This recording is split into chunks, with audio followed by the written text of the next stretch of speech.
మిత్రులారా, ఏం జరిగింది ఇక్కడ? ప్రభుత్వం ఏం చేయాలన్నది? ఇవాళ ఏ సర్కారు వచ్చినా కూడా ఏమనుకుంటుంది? పేద ప్రజలు ఏమనుకుంటారు? అరే కొత్త సర్కారు వచ్చింది, మాకు ఇల్లు కట్టిస్తారు, మమ్మల్ని ఆదుకుంటారు అనుకుంటారు. మీరు కట్టించింది ఏంటిది? బొంతలగడ్డ, శ్మశాన వాటిక, వైకుంఠ ధామాలు మీరు కట్టించింది. అది పేదలకు. ఇవాళ పోతే గయ్య దర్శనం ఇస్తున్నాయి మీకు.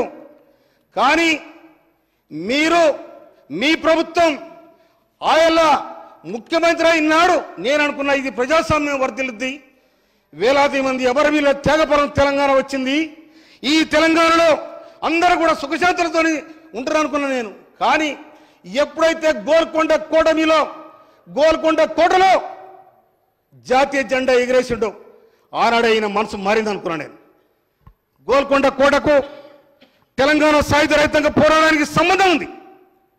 అక్కడ ఎవరైతే పేదలను పీడించబడిరో వాళ్లకు నిటారుగా గోల్కొండ కోట కింద నీ గోరిగడత కొడుకో అని సంకేతం పంపిన ఉద్యమకారుల చరిత్ర ఇలా గోల్కొండ కోట మీద. కానీ మీరు పోయి గోల్కొండ కోటలో జెండా ఎగిరేసారు అంటే మీ మనసులో ఉన్న మాట ఇక్కడ ఉన్న వాళ్ళంతా బానిసలు, ఆ బానిసలు నేను రాజును, నేను వెళ్తా కనుక నాకు ఎదురేదండి విర్రబీగినరు. కానీ కేసీఆర్ గారు 70,000 పుస్తకాలు చదివాడు. ఆ పుస్తకాలు చదివిన సంగతి జయశ్రెడ్డి గారికి ఎరక. 80,000 10 అటు ఇటు తీరాదే.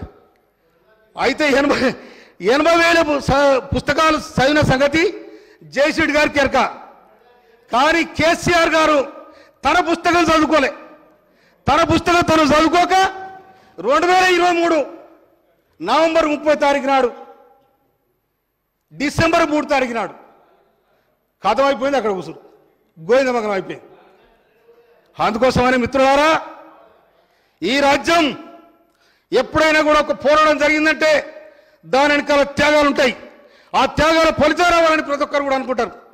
కానీ ఇక్కడ పేద ప్రజానికానికి ఉరకమంటే ఉరికినోళ్లకు, కొట్లాడమంటే కొట్లాడేళ్లకు, రాలేమంటే రాలేసిన వాళ్ళకు, నవ్వమంటే నవ్వినోళ్లకు, ఏడమంటే ఏడ్చినోళ్లకు ఎక్కడ ఫలితం దక్కలేదు, కొంతమందికి దక్కింది. ఇలా మీ ఆస్తులని మీ పాస్తులని ఏడకు వచ్చినాయి. చెప్పులు సరిగా లేని వాళ్ళు ఇలా కోట్లాధిపతులు అయినారు. ఎట్లా అయినా ఎవరి కోసం వచ్చింది తెలంగాణ? అందుకోసమనే నీళ్లు లేవు, నిధులు లేవు, నిధులని మీ ఇల్లు చేరాయి, నీళ్లు మీ పంపదలో చేరాయి, ప్రజలు అల్లాడుతూ ఉన్నారు.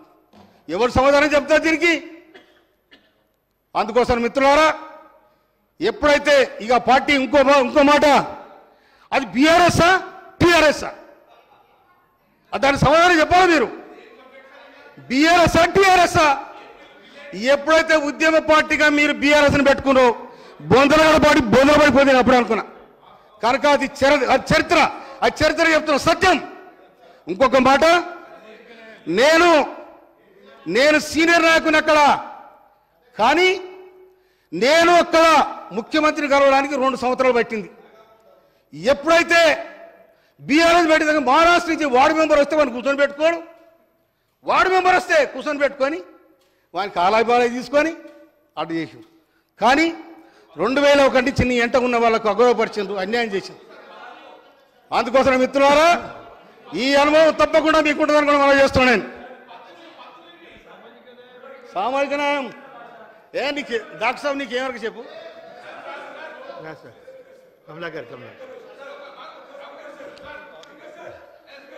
అగో జరా ఇలా